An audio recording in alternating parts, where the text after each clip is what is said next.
ver, sí. Entonces, prácticamente mi área de expertise está sobre los homes, todo el hardware que está alrededor, desde los valeros y los sellos, prácticamente. De hecho, el contenido que voy a presentar el día de hoy es básicamente uno de los sellos más importantes en las turbinas. Eh, Obviamente tenemos sellos de contacto y de no contacto, diferentes tipos de sellos, pero este es uno de los más versátiles. Me refiero, hay hay cientos de O-rings instalados en una turbina. Entonces, voy a enfocar prácticamente esa presentación a este componente, ¿no? Que es un O-ring. Este es básicamente el contenido que voy a presentar. Voy a hablar un poquito de los antecedentes, de los dos tipos de diseño que principalmente utilizamos en las turbinas, que son el diseño radial y el diseño axial. Voy a hablar un poco de cómo nace esto de el diseño de este tipo de dispositivos, implementando la metodología Six Sigma y diseño de experimentos, cómo nos ayudan en cierto modo a optimizar un diseño. También voy a hablar de algunas fallas de los O-rings que se han presentado, y para que tengan una idea de cómo atacar en caso de que estén haciendo un análisis de falla. También voy a hablar de propiedades de los materiales.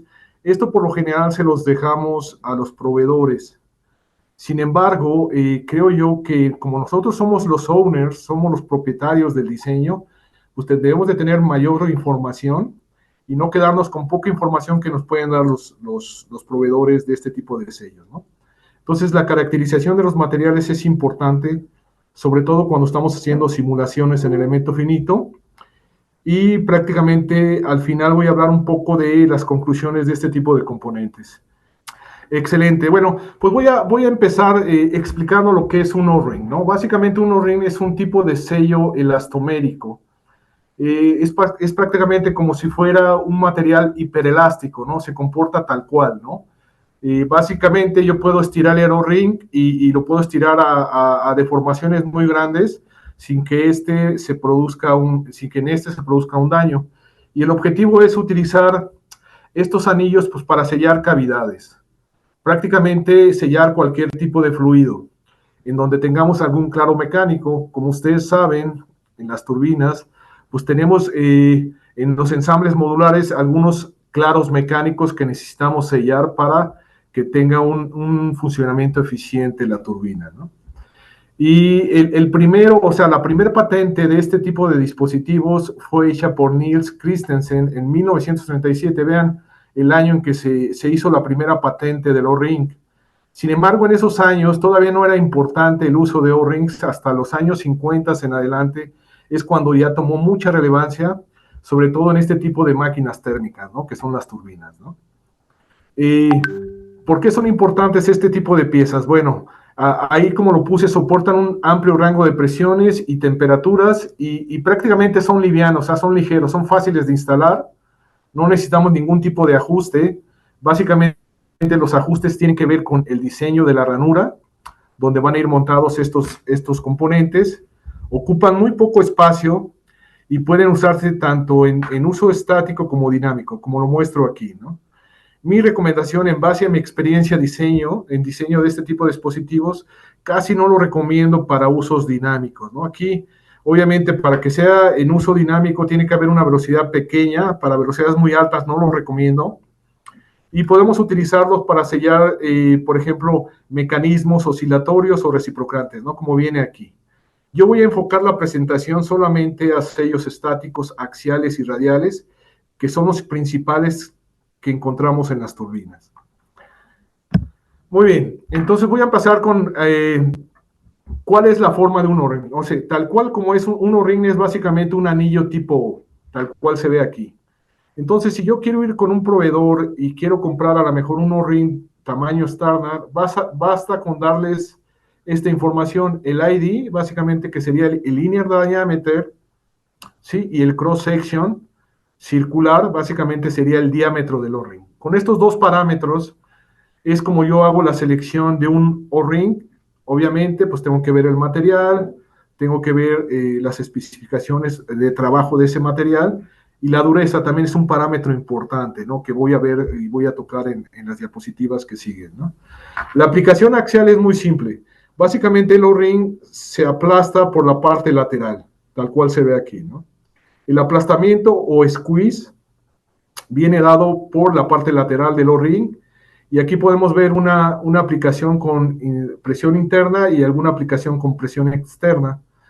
Y aquí podemos ver una ranura donde vamos a montar el O-ring para facilidad del ensamble, y al final, una vez que unamos las dos piezas de sellado, pues va a ocasionar que el O-ring se aplane o se aplaste, o sea, va a haber un squeeze, y el nivel de squeeze me va a dar la capacidad de sellado de esos O-rings, ¿no? Aquí tenemos otras figuras en donde vemos aplicaciones especiales. Por ejemplo, aquí podemos ver en válvulas, sobre todo, también usamos O-rings para sellarlas. De hecho, este tipo de sellos lo podemos ver en casa también, ¿no? Por ejemplo, en el lavabo, en los accesorios de los lavabos, siempre vamos a ver de estos tipos de anillos tipo O, ¿no? Para sellar cualquier fuga de agua que tengamos, ¿no? En este caso, en las turbinas, pues van a ser fugas de aceite, ¿no? Necesitamos evitar que el aceite llegue a zonas calientes y provoque una situación catastrófica, o que se incendie la turbina, y eso necesitamos evitarlo a través del uso de este tipo de sellos, ¿no? Muy bien. Estos son ejemplos de aplicaciones radiales. Obviamente el sellado o el aplastamiento del sello ocurre en la superficie superior e inferior del O-ring, como se ve aquí. Esta es otra aplicación radial. Otra aplicación radial. Aquí pueden ver que el sello puede estar montado en la parte interna o puede estar montado en un cilindro en la parte externa, ¿no? Son los dos tipos de diseño que tenemos en aplicaciones aeronáuticas, ¿no? Aquí también vemos algunas aplicaciones dinámicas, por ejemplo, en un pistón. Aquí, si esto estuviera movimiento arriba y abajo, podemos poner un pistón seal o un O-ring para sellar alguna cavidad que no queramos que el fluido que tengamos por acá se comunique con el de acá, etcétera, que no tengamos liqueo en una válvula, etcétera, ¿no? Esas son aplicaciones dinámicas. Nos vamos a enfocar solamente a aplicaciones estáticas, que son las que principalmente usamos en las turbinas. Muy bien. Pasando a los materiales, prácticamente esa lista que ustedes ven ahí en la pantalla son los materiales más importantes que le damos al uso aeronáutico. Ahí pueden ver el rango de temperaturas de trabajo de cada uno de estos materiales. De lo que hemos hecho nosotros ahorita es la caracterización del primero, del nitrile buna y del Byton.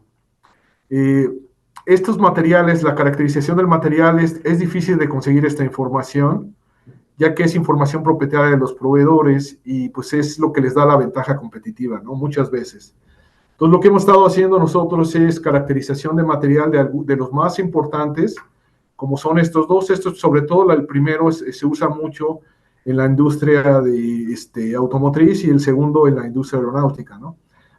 Todos ellos tienen aplicaciones tanto automotriz como aeronáutica. De los más importantes en aviación son estos dos últimos. Vean por el rango de temperaturas de trabajo que tenemos, ¿no? Podemos tenernos en aplicaciones hasta de 600 Fahrenheit, que es el CALRES, ¿no? Tenemos algunas zonas en las turbinas en donde queremos sellar algunas cavidades y utilizamos este tipo de materiales. Obviamente por su color podemos distinguirlos, tal cual lo pongo aquí en la figura. Por ejemplo, el Byton o el fluorocarbon son de los sellos que utilizamos en turbinas, y vean, son por lo general de color negro, ¿no? El Buna, el nitrile, también es color negro. Tenemos de teflón y silicón. Estos, por ejemplo, de silicón y teflón, principalmente se usan para dispositivos médicos, ¿no? Sobre todo para sellar aire, ¿no? Excelente. Entonces vamos a pasar a las aplicaciones de diseño de O-rings en aplicaciones radiales. Hay dos tipos de aplicaciones. El término en inglés que usamos es el rod mounted o el board mounted. Rod mounted significa que vamos a instalar o vamos a generar una ranura para instalar el O-ring en la parte de la flecha, por decirlo así. Y el board es básicamente la pieza con la que va a ser acoplamiento, que puede ser una superficie cilíndrica. Aquí puse básicamente las dimensiones geométricas básicas del diseño. O sea, Este es como diseñaríamos una ranura principalmente con este tipo de dimensiones en cuanto a las tolerancias, ¿no? Dimensiones importantes que hay que observar. El tamaño de la ranura es importantísimo para el diseño de rings. Este parámetro que llamo, se conoce como el gland depth, es básicamente la distancia que habría desde el bore, desde la superficie del bore, a la glándula, que es el gland diameter que tenemos aquí. Esta distancia nos va a decir cuánto aplastamiento va a tener el O-ring. Entonces, todos estos parámetros tienen mucha relevancia porque nos van a ayudar a diseñar este tipo de dispositivos para estos dos tipos de aplicaciones. También podemos montar, en caso de espacios o que no podamos hacer una ranura en la parte interna por cuestiones de el structural integrity, la integridad estructural de la pieza, no hay espacio para hacer una ranura, pues podemos hacer una ranura en la parte del bore, como sería este caso, y si nos lo permite hacer la ranura para meter un O-ring, pues este sería el tipo de diseño, ¿no? Y las dimensiones que tendríamos que trabajar para asegurarnos tener un sello adecuado en este tipo de dispositivos. Aquí en la parte inferior les doy la normatividad que utiliza básicamente la FAA para autorizar este tipo de diseño, ¿no? Básicamente, se le conoce como el ARP, sus siglas en inglés son el Aerospace Recommended Practice. Es una práctica de recomendación. Nos dan prácticamente algunas formulaciones matemáticas, nos dicen algunas recomendaciones en cuanto al tamaño de la glándula o de la ranura que vamos a maquinar, algunas recomendaciones en cuanto a tolerancias, por ejemplo, en los fillet radius que ustedes ven aquí, también nos dan recomendaciones, para evitar que el O-ring se dañe por la acción ya en operación, ¿no? Como pueden estar sellando cavidades de alta presión, pues es importante que si llegase a ver, y es un material hiperelástico, que si se incrustara el O-ring por alguno de los claros mecánicos, no se dañe ese O-ring debido pues, a estos filos que pudiesen haber si no hacemos un redondeo, ¿no? Y bueno, estas son las principales ARPs que se tienen que usar para este tipo de diseños. Están desde la 1231, 1232, 33 y 34. Existe otra spec que es la SAE, que es un Aerospace Standard, que es la 568. También esta es otra de las estándares importantes en el diseño. Y, por ejemplo, en esta diapositiva pongo cómo es importante la ranura. El tamaño de la ranura o el ancho de ranura viene dado por esta variable. Estas son formulaciones empíricas. Como pueden observar, estas dos ecuaciones están en función de W es el cross-section del O-ring, y están en función de la geometría antes de instalar el O-ring. Como el O-ring es un material hiperelástico, a la hora que lo montemos sobre una ranura, pues se va a estirar y su sección transversal se va a reducir. Y ya una vez en instalación, pues vamos a tener también una especie de stretch, de estiramiento del O-ring, y entonces la sección transversal va a tener una pequeña reducción. Entonces, todos estos parámetros tienen que ver con esa pequeña reducción. Y hay un parámetro extra que es M, que lo van a poder observar en cualquiera de las specs. Esto tiene que ver con el esponjamiento del O-ring. El O-ring, al estar en contacto con un gas o con un fluido, básicamente puede ser aceite, va a absorber parte de ese aceite y se va a esponjar. Como recomendación, nos piden que para que diseñemos un group width adecuado, utilicemos un factor de esponjamiento de 1.3, es lo que significa que es más o menos un 30% de crecimiento debido al contacto del fluido de la sección transversal. Eso es lo que nos da la SPEC como recomendación. La verdad es demasiado, ¿no? En base a mi experiencia, en realidad no necesitamos un 30%, es mucho menor el esponjamiento, sobre todo en aplicaciones en turbinas, que están en contacto por lo general con mezcla aire-aceite, es mucho menor el esponjamiento al recomendado. Entonces, yo sugiero que pues, si se sigan algunas prácticas de diseño y en base a esos, si vamos a diseñar una ranura que sea diferente a la que recomiendan estas specs, pues lo hagamos de manera adecuada, ya sabiendo cuánto sería el esponjamiento, ¿no? del O-ring con el contacto con el fluido. Aquí doy dos tablas, ¿no? Prácticamente, para que ustedes vean lo que dicen estas specs, ¿no? Básicamente nos dan las secciones transversales más comunes. Estos básicamente van desde 70 milésimas hasta 275, ¿sí? Esos son el diámetro de la sección transversal de los O-ring que utilizamos por lo general en diseño de turbinas, ¿no? Esa en las turbinas. Y el width recomendado, este es un width recomendado, ¿sí? Para utilizar este tipo de sección transversal o este tipo de tamaño de O-ring, pues aquí ya nos dan varias recomendaciones, ¿no? Las diferentes specs. Y nos dan también recomendaciones en cuanto a los fillet radius, al run out que debemos de aplicar en la ranura, etcétera, ¿no? Dependiendo del tamaño, ¿no? Toda esta información es importante porque también si damos un ancho de ranura muy grande, si imagínense que este AW fuera muy grande al cross section, AW, pues prácticamente a la hora que yo esté ensamblando esta pieza, el O-ring puede twistearse, o sea, puede torcerse y se puede dañar, o sea, pudiésemos producir un daño en el O-ring o una posición incorrecta del O-ring, lo cual pues no aseguraría un sellado adecuado, ¿no? Entonces, pues es importante conocer todas este tipo de normas. Muy bien, dentro de este tipo de diseños, como ya platiqué, para poder ensamblar estos elementos, tiene que haber leading chamfer. ¿A qué le llamamos leading chamfer? Pues son estos pequeños maquinados que le hacemos a la pieza para asegurar que el O-ring va a tocar esta superficie y vamos a poder ensamblar o vamos a poder meter este material hiperelástico dentro de esta cavidad, ¿sí? Aquí podemos ver cuál sería el correcto. Ahora, esta altura o este diámetro que debe de tener en donde empieza este chamfer, obviamente tiene que ser mayor que el diámetro externo del O-ring una vez ya instalado para que haga contacto con la superficie y podamos incrustarlo dentro de la zona de sellado, ¿no?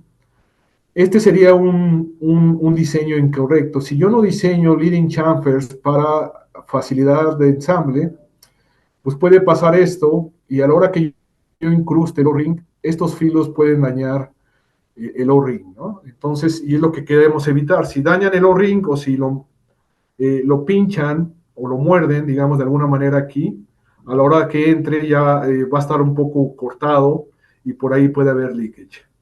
Puede haber fuga de aceite o fuga de de la comunicación de un fluido sobre una cámara sobre otra, ¿no? Y es lo que no queremos. ¿Todo bien hasta aquí en cuanto a audio y video? Sí, todo bien, doctor. Excelente.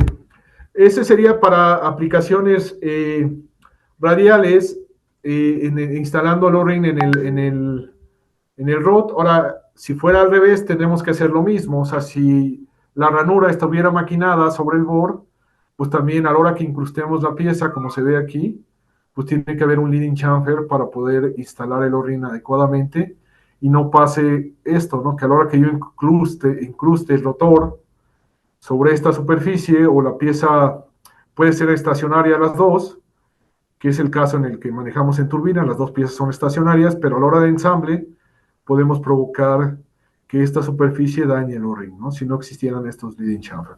También son recomendaciones importantes a la hora que estamos haciendo estos diseños. Básicamente son parámetros geométricos muy sencillos de calcular y pues es simple, ¿no? Hay que tomarlos en cuenta. Muy bien. Uno de los parámetros más importantes, y creo yo el más importante para este tipo de componentes, es el aplastamiento, o término en inglés, squeeze.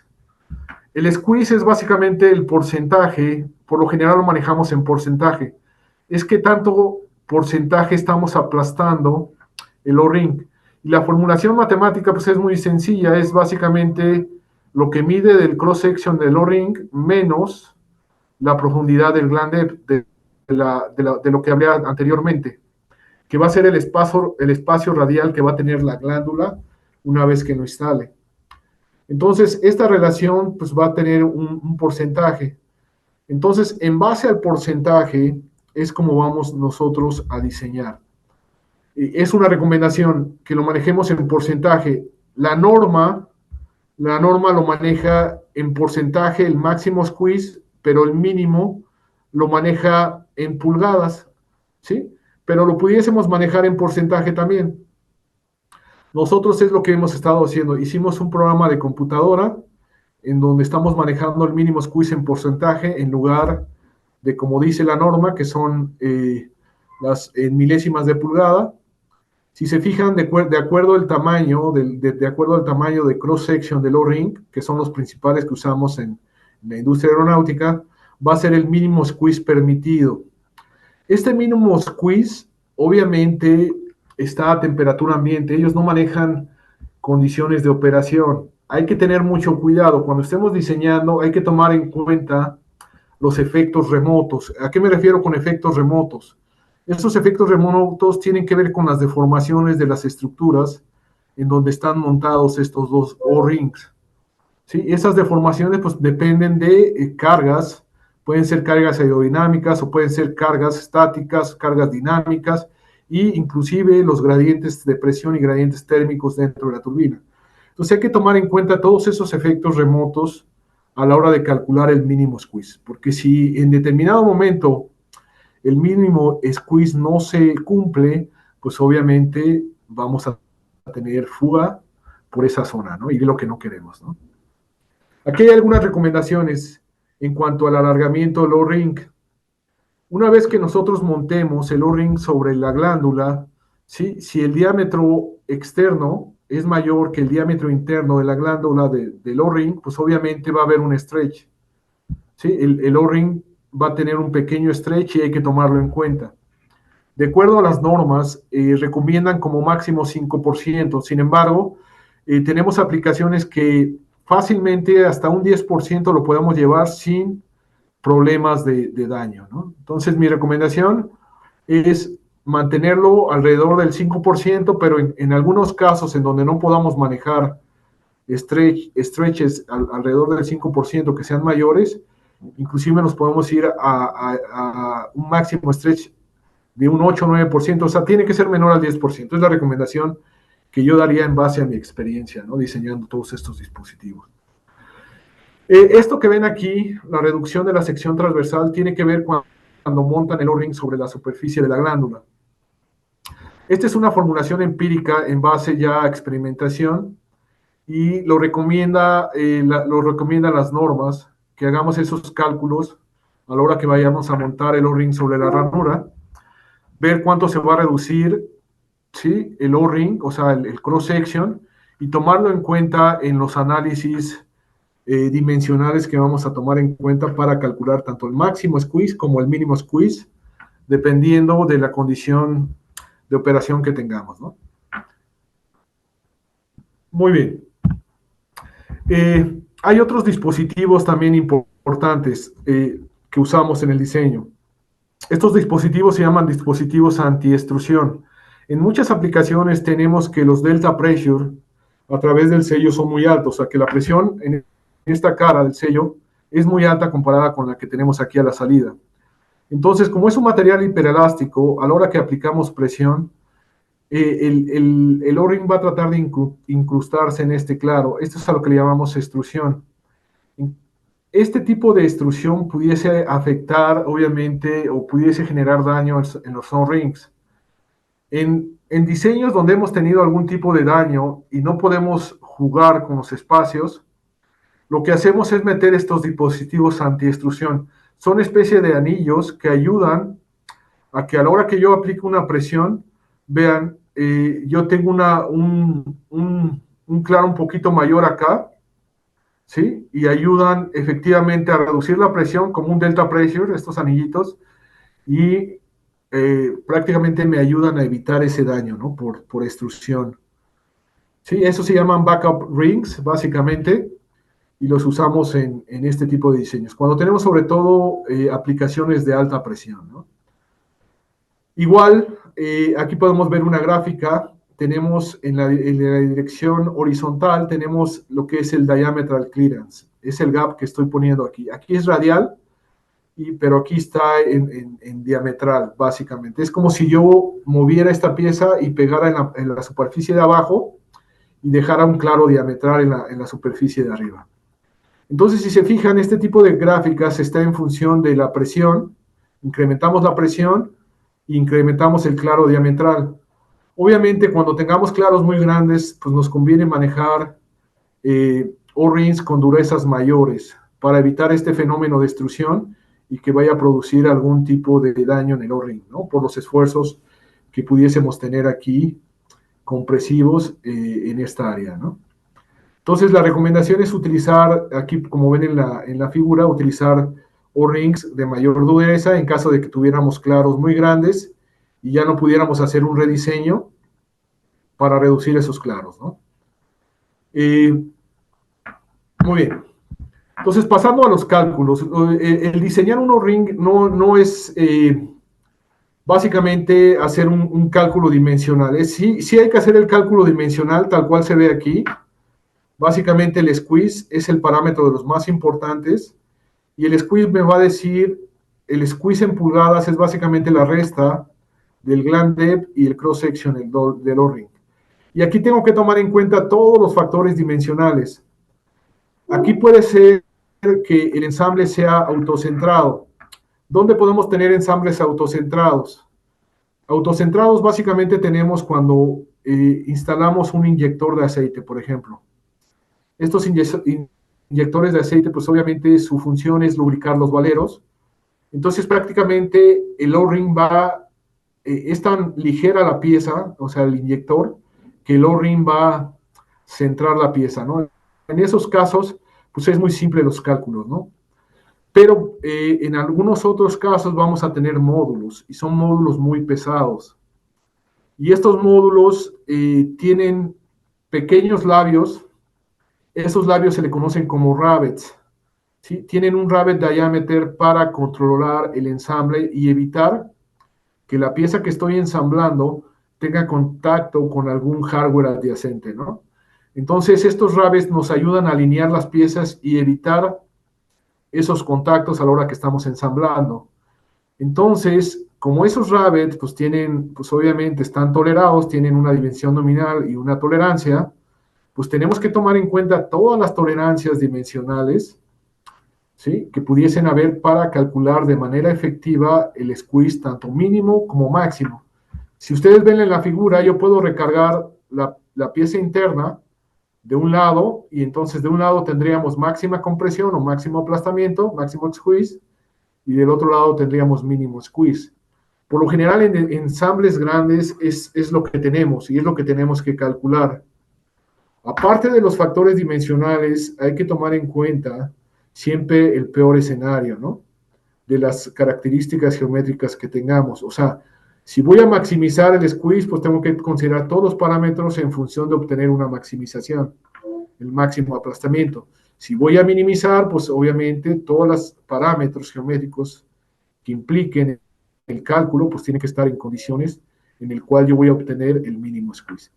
Esto básicamente es un stack-up análisis, así se le conoce en la industria, es un análisis dimensional, pero tomando en cuenta tres factores importantes. Una es la reducción por stretch, que tiene que ver, una vez que yo monto el O-ring sobre esta glándula, sobre este diámetro G, si este diámetro G es mayor que el internal diameter del O-ring, pues obviamente va a sufrir un stretch y esta reducción, este W se va a reducir al haber este estiramiento. Y así es como lo diseñamos de manera propia, no dejamos un claro. Por lo general lo montamos en una glándula donde va a tener un cierto stretch. El otro es la reducción por offset. Esto tiene que ver con el ensamble y con las tolerancias geométricas, ¿sí? Si es autocentrado, obviamente esto sería cero prácticamente, pero en la mayoría de las piezas o módulos que instalamos este tipo de dispositivos no son autocentrados. Entonces, la reducción por offset es importante tomarla en cuenta en base a las tolerancias geométricas. Y la última, pues es la reducción por runout. A esta ecuación todavía se le puede agregar los efectos remotos o ya los podemos incluir directamente sobre los factores dimensionales. ¿A qué me refiero? Pues a gradientes térmicos, expansiones térmicas, por ejemplo, de las diferentes partes en cuestión. Puede ser que el bore esté sometido a un gradiente térmico diferente que el rod y por lo tanto va a crecer de manera diferente. Entonces eso también va a producir o que tengamos un mayor aplastamiento o una reducción de aplastamiento. Todos esos parámetros hay que tomarlos en cuenta en este análisis dimensional a que llamamos Stack-up Analysis. Muy bien, para el cálculo de aplastamiento es similar. Obviamente, el stack-up sería la inversa. Ahora mi interés es la glándula, prácticamente, que sería el diámetro definido por esto. Este sería el diámetro de la glándula. Y el diámetro del rod, que vendría siendo esto, me daría el gland depth. Y con esto yo podría calcular el nivel de squid. Si se fijan, son ecuaciones similares, pero los parámetros se manejan de manera diferente para maximizar o para minimizar el squeeze. Muy bien. Ya teniendo todas estas ecuaciones, obviamente lo que hicimos es prácticamente desarrollar un programa en Excel, ¿no? En Visual Basic. ¿Por qué usamos Visual Basic o por qué usamos Excel? Básicamente es más fácil que si yo me muevo de trabajo o si yo estoy diseñando para la industria, pero trabajo para el sector académico, como es costumbre hacer proyectos para la industria, pues para mí es más fácil manejar una plataforma que prácticamente todos tenemos, ¿no? Y todos podemos comprar una licencia anual, ¿no? Como es Office, ¿no? Excel tiene, pues obviamente, muchas aplicaciones y lo que hicimos solamente es adaptar, darle un poco de programación en Visual Basic directamente en la plataforma para que sea más didáctico, más visual, ¿no? De alguna manera, ¿no? Entonces, nosotros ya desarrollamos una herramienta en donde pueden ustedes ver aquí los parámetros, ¿no? Importantes. Hay 3 parámetros importantes, que uno es el squeeze, máximo y mínimo, uno es el stretch y otro es el tamaño de la glándula, o sea, la ranura el gland width de la ranura que vamos a maquinar. ¿Sí? Si cumplimos con esos 3 parámetros, el diseño es apropiado. Entonces, básicamente, nosotros podemos jugar con aspectos dimensionales y vamos a dimensionar y obtener un diseño óptimo si quisiéramos, ¿no? Voy a hablar ahora de aplicaciones axiales, para irme un poquito más rápido, porque creo que ya vamos como por los 39 minutos, ¿no? En aplicaciones axiales tenemos de 2 tipos, en aplicaciones axiales, o para presión interna o para presión externa. Como pueden ver aquí, el O-ring, cuando diseñemos O-ring para aplicaciones axiales, el squeeze se va a dar de manera lateral a través del O-ring. Si se fijan, de aquí a acá sería el inside diameter del O-ring. Entonces el squeeze o el aplastamiento va a ser de manera lateral. Aquí lo que debemos de cuidar es la geometría. ¿Sí? Prácticamente cuando diseñemos y vamos a localizar un O-ring, hay que asegurarnos que este diámetro sea un poquito mayor al del O-ring, para que pueda tener un asentamiento adecuado, ¿no? Si va a ser para aplicación interna, tal cual se ve aquí, ¿no?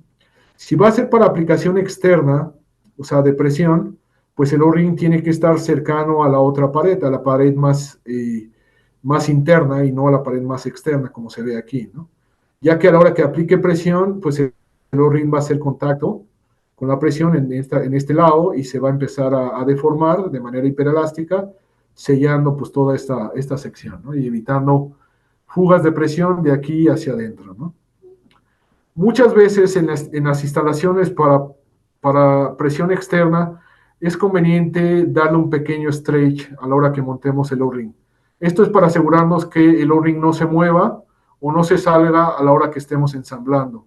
Si le damos un pequeño stretch a la hora que lo montamos, no se va a botar y podemos aplastarlo o darle el squeeze adecuado sin que tengamos algún problema de ensamble. Ok, me voy a ir un poquito más rápido por cuestiones de tiempo. Igual que tanto para el diseño radial, pues hay ecuaciones para calcular los niveles de squeeze. Esas ecuaciones dependen, obviamente, de la geometría, prácticamente de cómo se va a deformar la pieza, ¿no? Nos dan igual recomendaciones en cuanto al tamaño de la glándula, o sea, del group. Nos dan recomendaciones también en cuanto a la profundidad. Esto lo vamos a ver en esas normas. Son simples recomendaciones. Ya el tomarlas o no va a depender de nosotros, ¿no? Y de los espacios de diseño que tengamos. En este también estamos haciendo un software. Todavía no es parte de una de las tesis que estamos liderando aquí. Está en proceso de diseño, todavía no la hemos desarrollado, pero bueno, yo creo que en un par de meses ya estaría lista para aplicaciones axiales también, ¿no? Y bueno, ya me voy directamente a la metodología Six Sigma. ¿Por qué nace este tipo de proyectos, no? La metodología Six Sigma básicamente es como lo indica Six Sigma, es un problem solving methodology, ¿no? Es una metodología para resolver problemas, ¿no? Y también lo utilizamos para, digamos, reducir también si estamos hablando de una campana de Gauss, obviamente reducir la variación, ¿no? De lo que estamos maquinando o de lo que estamos haciendo. Tiene muchas aplicaciones. En este caso, la aplicación que tuvo prácticamente fue en el diseño. Un experto, por ejemplo, en O-rings, el diseño de rings, todo el diseño se puede llevar alrededor de 5 o 6 horas, ¿sí? Un experto, alguien que es inexperto, obviamente, a lo mejor se lleva hasta no sé, 2 o 3 días, ¿no? En diseñar, en lo que se familiariza con los términos.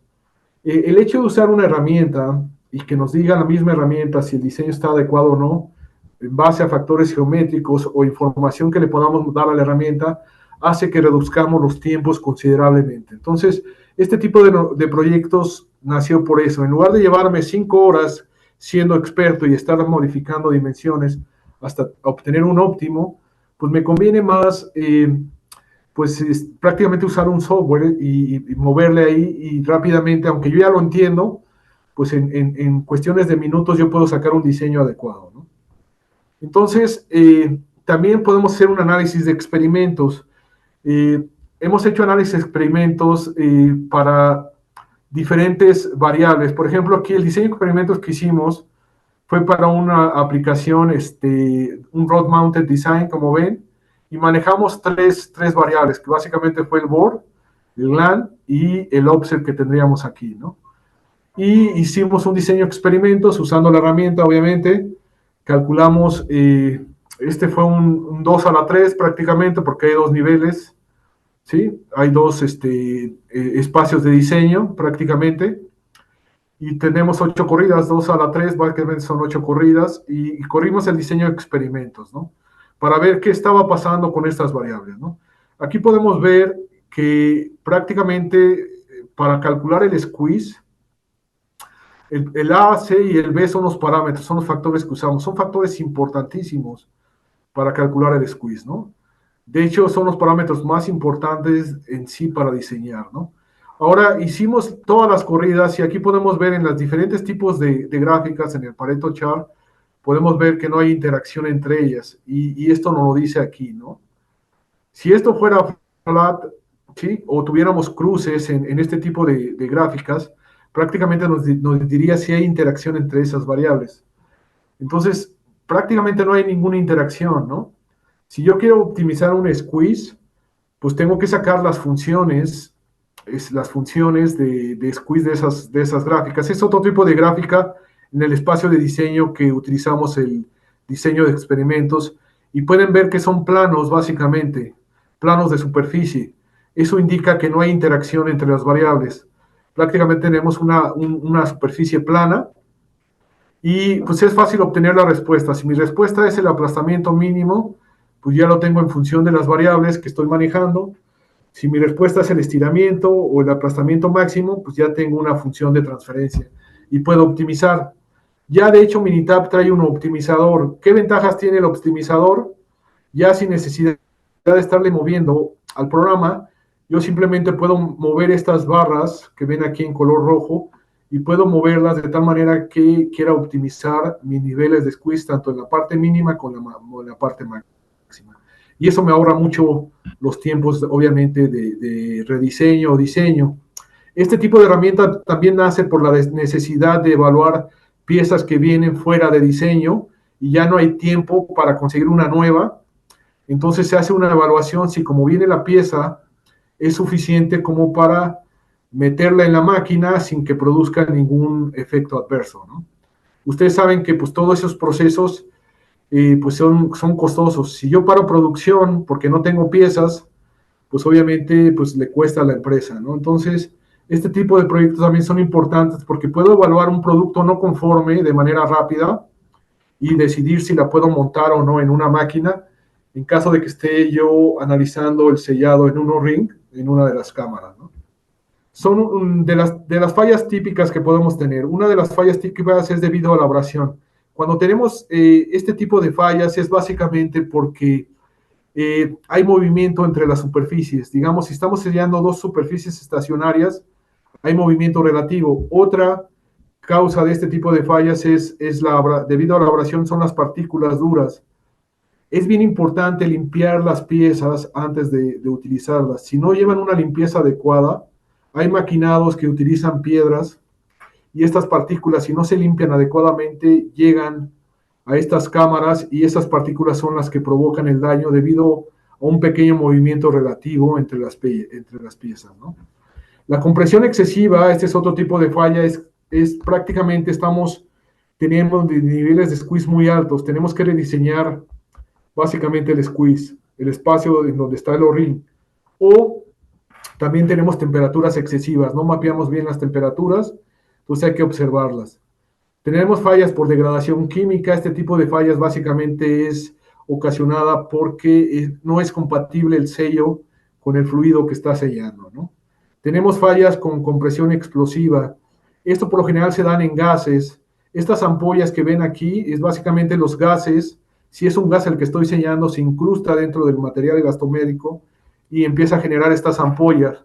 Estas con el tiempo se van fracturando y van ocasionando grietas que hacen que falle de esa manera, ¿no?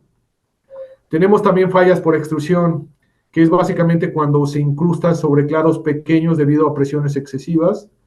Fallas por instalación es cuando tenemos una ranura muy grande, puede haber twisting y puede haber contacto con filos, o el caso inicial, los leading chamfers no están adecuadamente diseñados, ¿no?